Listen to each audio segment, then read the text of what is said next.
Morena, Morena. Kia ora, everybody. What's up? It is Robett. Welcome to Robett Live, episode 294. Here we go. Episode 294. We're going to have a chat today, and we're going to talk about technology. We're going to talk about New Zealand, the workforce, labour, skill set, and all sorts of stuff. We're going to have a chat earlier before, and I thought what we'd do is we'd bring in someone who knows a little bit about this because I don't know if you saw yesterday, a little note came out, there's 29,000 businesses got shut down so far with the company's office in the latest report, which is not that good. And one of the emphasis, the genesis for this chat, as we were just kind of offline before, was talking about, if technology is supposed to be, one of the biggest exports. I believe it's the second biggest export in New Zealand right now. If it's going to be potentially be the first, pretty hard to do that if you don't have people here to do the jobs. Pretty hard with the old tech if there's no talent. So what we thought we'd do is bring in someone who knows a little bit more about this than myself. Is Jason Charrington, and he is the chief group executive at Accordant NZ. He's doing a whole bunch of knows the space well, come into the game. So without further ado, ladies and gentlemen, bring in Jason Charrington. How are you, mate? Marina, how are you? Good, bro. Good. So we may as well jump into it. In a nutshell, let's give quick context to who you are and what you do and how you in this space now. A quick macro, and then we can jump in, because I think that I haven't heard too many public conversations around this potential opportunity and potential big bad thing if we don't do it right. Quick context, top line, who you are and what you do. Yeah, cool. So Jason Charrington, as you say, CEO of Accordant Group. We're an NZX listed recruitment business. I've been in my role now for 4 months, and the reason I joined Accordant, I came from the tech industry, both in the UK, Europe, and APAC over the last 25 years. And the thing that, apart from loving New Zealand, the thing that occurred to me when I looked at this opportunity was primarily what is now, I think, more of a progressing and pressing concern around digital transformation and how we're going to enable it with people. So that's kind of, I guess, my crazy and my focus is to how do we accelerate and help businesses accelerate all of these wonderful plans, as Robett said, getting New Zealand to a place where exporting is number one is tech. It's probably about 10 million away. So how do we do that over the next 2 to 3 years without having the people in the country right now that can do it? And it's a challenge.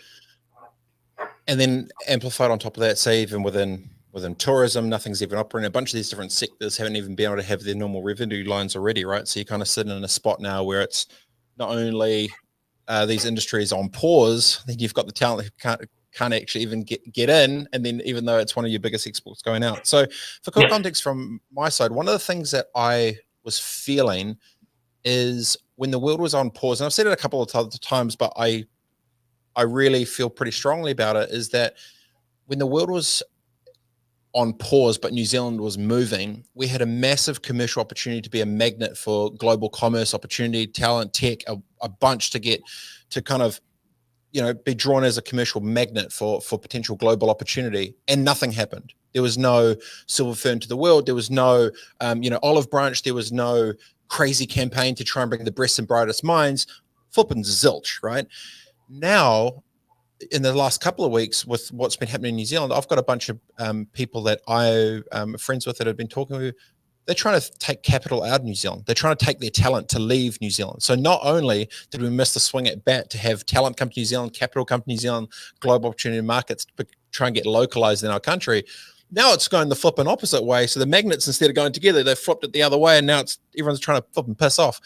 So how does this, in your head, maybe from a commercial perspective, how do you think this unwinds from here? Like, how do you think this plays out in the next 3 years?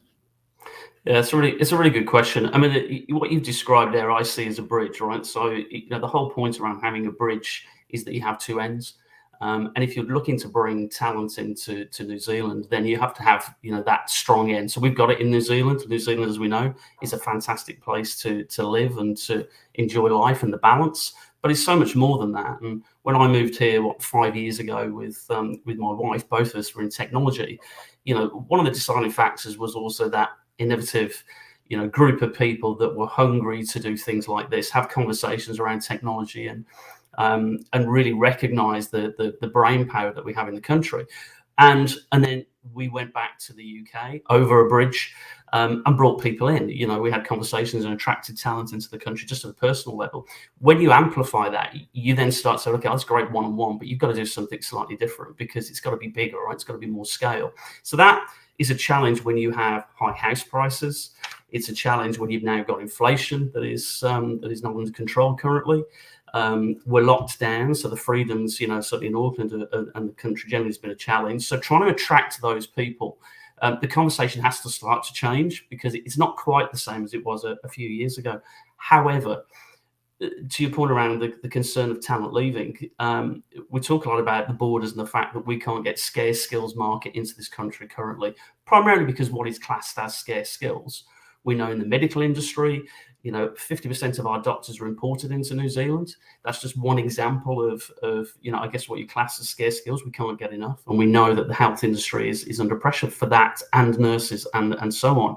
But in the tech industry, the stuff that enables this stuff to keep working, and I would argue in a COVID lockdown world, people are spending more time thinking about digital transformation because they've had more time to look internally. How do they engage with their customers on a different level, in a different way? They have conversations strategically about it. And where the rubber then meets the road is, right, well, how are we going to execute it? And what do we need? And then you start to say, where am I going to go to find those people? And you can't go outside. So you look internally within New Zealand and nobody wants to move. Or you go out to the market and you decide that you're going to start to poach people, and you find that the salaries just start to increase. So those businesses that have gone, hey, I need to go and find some really good people to help me through this period, especially the small businesses, the SMEs, that's a big cost. So am I surprised that, you know, there are a number of businesses that will be suffering cash flow wise now? Not at all, because they're stuck in this place of, what do? I know I need to change. Stop talking to me about digital transformation because I'm getting it here and here and here. Let me pull in an expert. I'm going to pay him or her a whole load of money. And then cash, meanwhile, is just kind of doing this, right? And they can't trade in the way they did before. So it's a perfect storm. So how do you think this is going to direct? Because what's been interesting to see from, say, the States is when COVID happened, everyone dispersed, and a bunch of the power of IP and talent left the valley. Yeah. Idaho, Utah, everyone basically pissed off and bailed. Now, when they started to open back up again, a bunch of businesses, there was kind of two trains of thoughts. One was like, stuff you come into the office. The other was like, hey, you can work sort of whatever. And an interesting thing happening from an HR perspective is other companies that have more of a hybrid model or ability to work remote are using that as an asset to get the best talent, to say, hey, you're still there with your family and your kids in Idaho, stay there, no stress, we'll pay you the same, blah, blah. And weirdly enough, they're using logistics as one of the biggest ammunitions. But probably to your point, Jace, is if you're in New Zealand and you need physical talent and there's only a few of them, it's just, this is a simple supply demand conversation, right? Because then I'm imagining all the power goes to the selected few.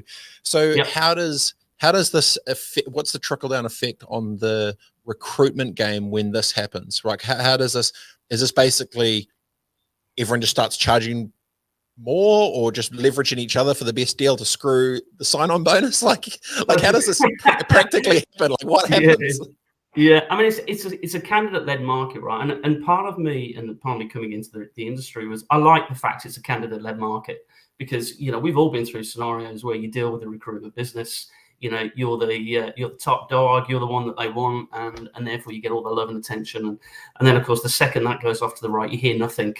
And weeks go by and you can't even get a phone call returned. So I think the industry at times has probably been guilty of having enough choice.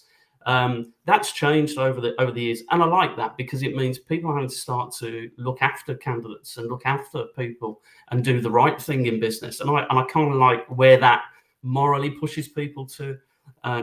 They also have to train people. So, you know, I like the idea of, you know, back in the day, you wanted a specific type of IT talent. You went after the best if you could get it. You're prepared to pay the money. Now I like the idea of going, well, actually, you know, there's 2 or 3 people over here. They're not quite at the level that we want. Well, let's train them. So let's take that energy and that money that we would pay somebody else twice as much because we can't get them, and actually inject it into training and development and take somebody that's maybe only 50% there and turn them into something that will turn into a powerhouse for you within the business over years, and the loyalty and the trust and all the lovely stuff that comes off the back of that, which is really important. So I think businesses are going to have to start to really understand that piece. Do they have a good culture within their business that will attract people. You know, we know that the market's changed from a gig perspective. So, you know, if you don't treat people right, they'll just move anyway. Well, now in the market, they'll just move and they'll probably get twice as much money. So looking after people and making them feel like they truly are, not just in words, but in actions, core to their business, I think is quite critical. And therefore, I think I will see more, we will see more and more focus on people culture, training, development of people, and then go into maybe areas of the market where we've not necessarily tapped into before. Because with very, very low unemployment rates, what you can't do is say, right, we're going to go and attack that market where there's, you know, 12% unemployment and just cream off the top of that 12%, which is generally what happens in markets. You can't do that. So you can't be lazy anymore, I guess. Now you've got to really start to work at it. And I think that comes down to your brand. People like brands, and they like the social aspect of a brand as well. So you'll probably start to see, you know, off the back of what's happened in the last couple of years, and certainly with the forums in the last few weeks, social responsibility, truly, credibly, will start to play a big part as well. So attracting talent, not just for money and baking the cake a different way, is no longer just something you got to do because it's part of you know, your corporate gig. You've actually got to go and do it, and you've got to do it properly. Otherwise, you'll be called out for it. Yes, good points, Jace. I think there's two parts I see in my head. Is one, the same way COVID exposed great and shit leadership for how people actually navigated their business decisions to make businesses work. From a recruitment side, there's almost going to be two types I'm imagining, which would be, the first is if they've got the capability internally for upskilling and training and whatever. Maybe this feels like potentially more of the bigger guys, they're going to have to double down on their own sort of staff, or if they don't, they're either going to have a two approach of like quickly try to upskill as fast as possible those within the organization for its own survival, because they can't genuinely hire that other talent. Because I'm imagining, you know, it's just like imagining when, you know, in Wellington, when all those buildings went from like these new A buildings came in, all the B buildings tried to get the C's, and the C's got the D's, and the next thing you know, then there's this bottom at the bit at the bottom, they don't have shit. They're like, oh shit, we're stuffed now. So for talent, I mean, that if your talent led for about the people, it potentially means that this is actually going to be a better thing for talent in any part of the business, which means they're going to get more skilling, more opportunities, better jobs, better pay, better whatever. If you're if you are on the come up, how do you think you'd play this strategically? You know, you say you're in your early 20s, all this sort of stuff's going on. You're thinking about what you're going to do with your career and potential future. If you're in your early 20s now, how do you selfishly leverage this moment for your best career move? Yeah, I think it's a really, really good question. I mean, if you think of, you know, 20-year-olds now will be different. And I've got two of them right in the house, so I have a case study almost every day, and they're back from university as well. So it's like I've got two other blokes living in my house. But but you know, in those conversations, it's absolutely true that their buying criteria for a role is significantly different to what it was 20, 30, 40 years ago. So they do think about the brand, and they think about the brand from a social responsibility perspective. They don't necessarily think I'm going to go and work for that company for the next 20, 30 years, because that's just not reality anymore. But they will go, if I'm going to put my energy into this, is it something that I feel comfortable talking to my friends about, you know, down the bar, going, hey, I work for this company? That means something now different to what it meant before. I think before it was, hey, I'm working for X company, they're really cool, you know, this is a great gig. Now I think it's, I'm working for this company and I'm proud to talk to you about it and tell you, as opposed to I work for a brand where not so much. And I think that is quite a big change. I think they will also look for brands that, this is once again, you know, I think a New Zealand thing, and another reason why we came here. They'll look for brands that aren't just doing the normal thing, but they are constantly thinking of new models, new ways, new disrupting markets. I mean, you know, Kiwis are brilliant at that. My wife is a Kiwi. I've watched it for years. You know, it's fantastic to see. So so I think we can attract people in, and I do think that when borders open up and immigration starts again, we will start to see a flow coming in.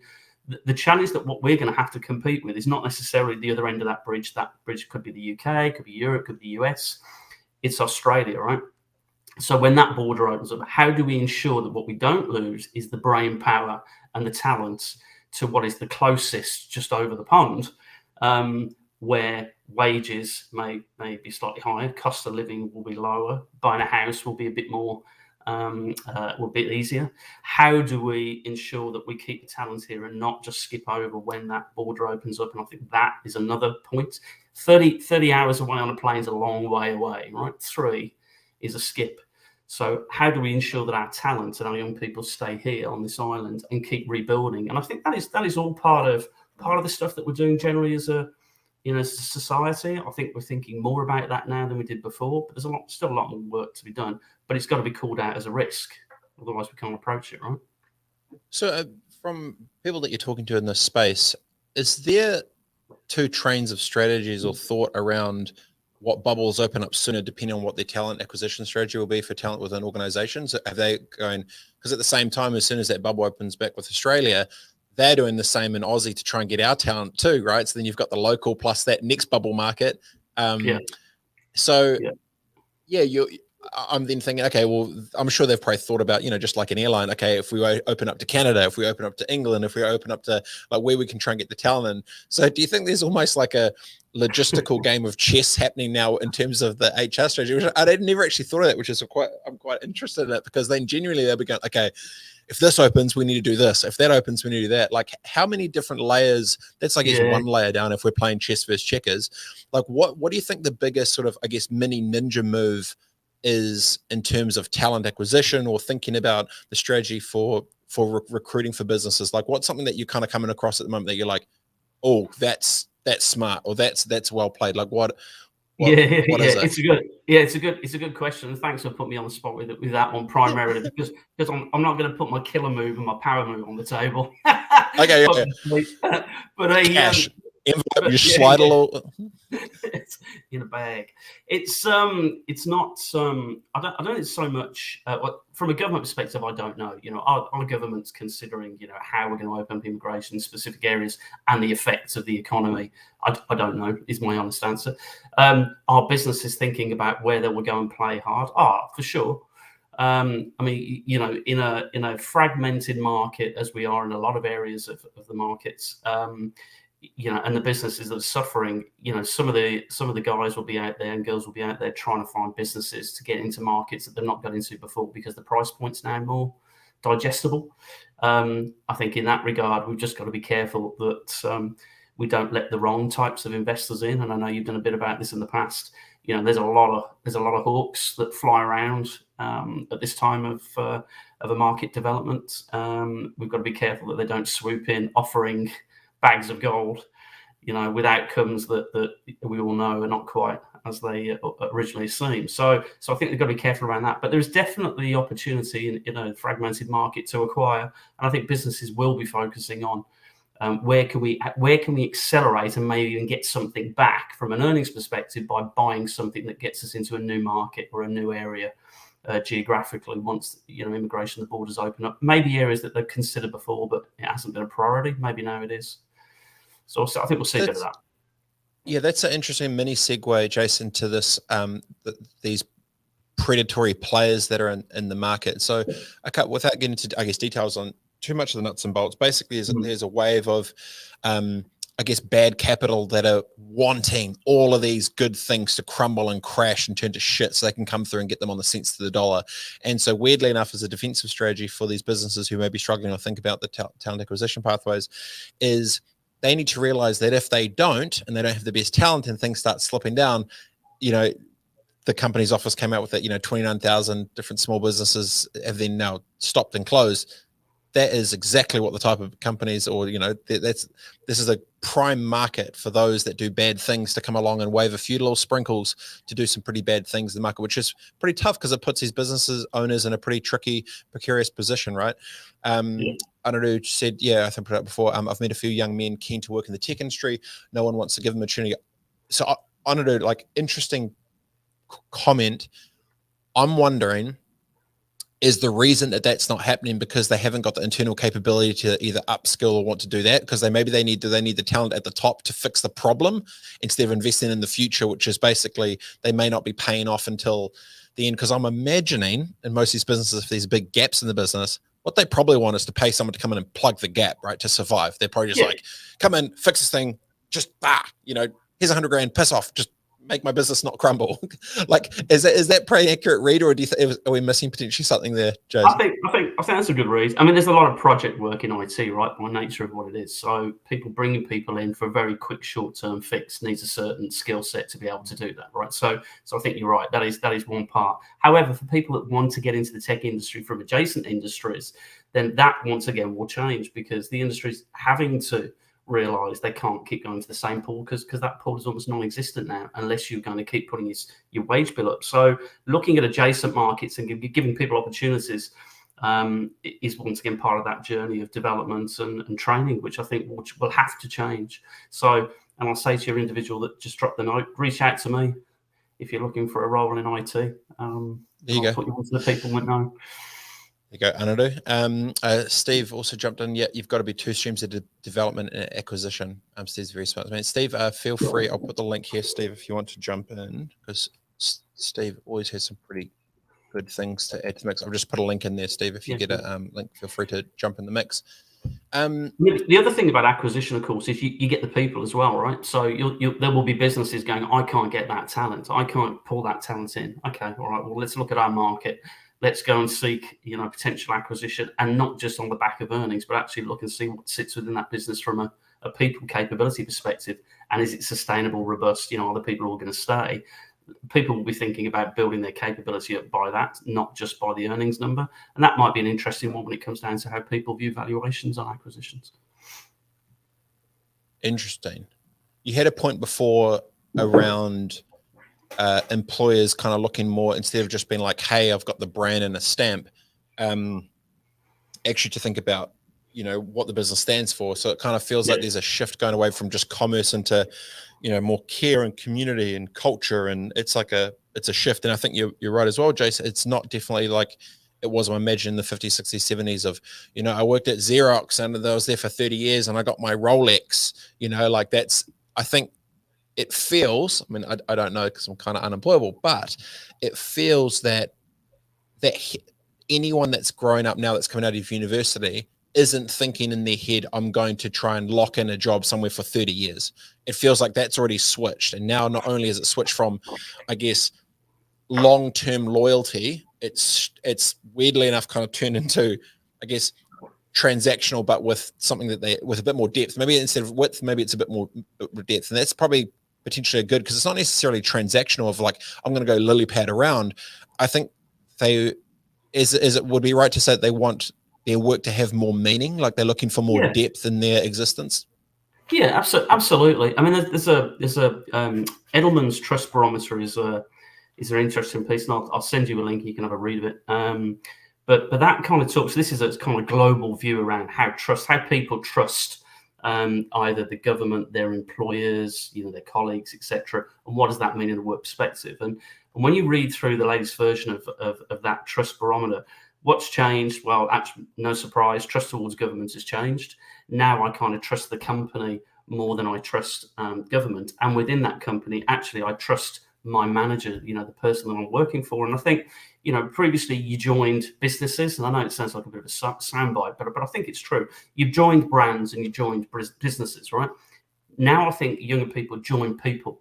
So they go, right, I'm going to be working for you. I'm going to be working for you potentially for the next couple of years. Probably won't think much more longer than that. But, are you somebody that I actually buy into from a personal brand perspective? Do I believe what you say?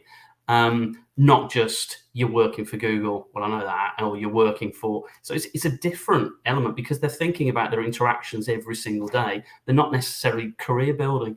And I go back 20, 30 years, and we were all about career building, right? I mean, I remember people saying to me, "Oh, you've got to build your career. You've got to put this on your CV." And I used to go, "I just want to go to work and have a laugh and enjoy myself." No, you've got to build your. And I ignored it, thankfully. But I think there's a lot of pressure on people saying you've got to build a career path this way. And I think younger people now realise that's just BS. You can bounce. And I guess I have. You can bounce from comms to working in mobile to in dev, to working in security, to working in recruitment. You can bounce through your career without a problem at all, so long as you are doing the right thing, your moral compass is set in the right place, and you're building your worth, as I see it, on the planet, helping people and your family and everybody else around you in some way, shape, or form, no matter how big or small. And I think that is a different mindset to where we all were years ago. I sound old. So I think no, it's definitely a shift rolling out. But if I zoom out and I think of decades down, if you're early 20s now, and there's going to be a lot of these type of crew that potentially don't get handheld and supported and built up and internally trained and whatever that is, right? So fast forward 10, 15 years, if they're already thinking about, it needs to be about depth and the person and the brand and the people, whatever, and then they've gone, oh, I never got this, and that's what I needed. I almost, in a weird way, get excited for the new future leaders in 10, 15 years time, because they have going to come up through the COVID years of knowing what it was like to be shit. Now they're going to have, it's like I call it, the threes and fours become the ones and twos. Those, young juniors, eventually the general manager, the marketing manager, the director on the board, or whatever it is. And if they are thinking about depth of relationship with people, they're thinking about care for the community, they're thinking about upskilling it and to do things that they never got given when they were younger. I weirdly enough think it might be actually a great thing for future leadership of businesses, because what's going to happen is these imprints are going to be in their DNA of what they don't want and what they're there for, and that's going to be a lot better than just here's a brand and a logo and the Rolex, right? So weirdly enough, this might be helping, even though it's tricky and pretty shitty now. Potentially this is breeding some of the best leaders that we will see for the next generation, which in some way gets me kind of stoked, because I'm thinking, yeah, shit, yeah, all right, that's flipping good. Like, they know what it's like to, want to try and do more and be treated like shit. They now got the flex to be able to do it, giddy up and go conquer. And I do like the shift going from just commerce, where there needs to be a bit more depth to it as well. So I think it's like, going from width to depth is pretty cool. So in some, would you have the same read on that with how this plays out in the next 10, 15 years of leadership or future leaders, like what they're experiencing now? Yeah, I would. And it's not just because I'm a massive Lewis Hamilton fan, right? But if you watch somebody like Lewis Hamilton, who, over this last weekend, for anyone that's in the Grand Prix, making comments about, it's a long race, right? 71 laps is a long time, no matter where you're sitting on that grid. And, through challenge over this weekend, Lewis finds himself not at the front, unusually, but actually, one towards the back in qualifying, and now halfway in the pack as the Grand Prix starts. But he's coming towards the end of his career. He had the best race, and I think this season probably his best season ever. And he's won 6 before, so wins this one, he beats Schumacher. And why? Why now? Oh, because he's coming towards the end of his career, but he's learned so much and had so much, and used all of that sort of negativity and all the challenges and all that experience, and then just on that weekend applied all of it. Now, he normally applies 20%, 30% of different bits, different parts. He opened the bag and he pulled it all out over the weekend. And what you saw there, I guess, in my mind, is somebody doing exactly that. They're going, do you know what? There is a lot of challenge in the world, but I'm going to learn from it, and I'm going to talk about it, and I'm going to openly talk about it to my friends, and they're going to talk back to me about it, and that's cool. And we're all going to have opinions, and we're going to be respectful of people's opinions, and that's cool too. And a lot of these things sound common sense, right? But they weren't the way that people developed 20, 30 years ago. A young lad walking into as I was, surveying business, I stayed there for 5 minutes, but walked in sort of going, hey, I want to do this. And you shot down, sort of going, go and sit in the corner and, put the post out if you would and get us a coffee. And it wasn't the fact that it was that work. It was the disrespect of kind of, you're young, so you probably don't know much, eh? So could you just go and do that? And then in 30 years, we'll give you the watch, and then maybe you can be a partner. Just nonsense. I think that no one's up for that anymore. I think individuals aren't up for that anymore. The value of people has changed, and anybody living through this to the point of lose the weekend will take all of that learning and power. We've got to make sure that we then help them deploy it at the maximum and at the best time. I totally agree. So that's good. But I saw your face light up when you started talking about Lewis Hamilton racing. What's the 44? I got to ask. Obviously, I know he's on Mercedes, but what's the deal? That's all his winning caps. It's that's his race number. Ah, got you. And so what do you get a? That's his car. What do you mean winning caps? Yeah, so every time he get, give me the 101. Yeah. So what if he wins a certain race, is it like a different color, different brand, a different thing? Like, is that how it works? Yeah. So each Grand Prix goes with a different cap. I mean, Merc are on it, right? you from a go. merchandise perspective. But every time he wins a Grand Prix, I go and buy. Sadly, I go and buy his cap. I don't have many passions apart from tech, but one of them is Formula One. So I've been in it since he was a young lad driving around on race karts. So I did a bit of karting when I was younger as well. Oh, there you go. Guys, this is great F1 reference. No, I would also agree with that. Okay, no, hey, really appreciate the time and the heads up. If people are wanting to track down who you are and what you get up to, and just a little bit more, what's the best spot? Well, LinkedIn, or where can they go? What can they do? Yeah, LinkedIn, by all means, go and ping me a note. I'm not one of those that go, oh, I don't know you, I'm not going to connect with you. I'm not quite sure how that works on LinkedIn, but anyway. But ping me a note on it's a social network to meet people you don't know. I'm sure it's not only accept people you do know. So yeah, drop your notes on LinkedIn, or you can email me at jason.cherrington@accordant.nz. More than happy to talk to anybody, companies, businesses, and specifically anybody that's looking for a role so far as IT is concerned, because there's a lot out there. You are right in the middle of a candidate market.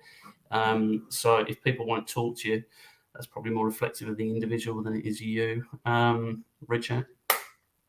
Rock and roll. And that was Accordant, ACCORDANT. No, correct. There you go. To the right way. Appreciate your time, Jace. Cheers, always good banter, smart insights, and definitely appreciate it. So thanks, bro. Legend. See you soon. Rock and roll. That was the bro Jason Cherrington. Good insights on the skill tech stuff. Start an outro. Turns up to pro back there. Hopefully still getting the hang of it. There we go. Still getting the hang of it. But it sounds pretty decent. Again, a bit worried team. A lot of businesses shutting down. A lot of potential unknown stuff for the future. So enjoy the rest of the day. Have a good team. If you're a young buck on the come up, I think about the business that you're working for. Are they trying to upskill you? Are they trying to empower you? Are they trying to do good things to help you do better with your world? If they're not, it's a candidate market. As Jason said, it's a candidate market. You've got options out there. And for business leaders, actually understand the different strategies that are going to be rolling out, Joanne O'Neill says. Thanks, guys. No worries, Joe. You're welcome. This was episode 294. Be it live. Free Brittany. Free Brittany. Have a good day, team. See you soon.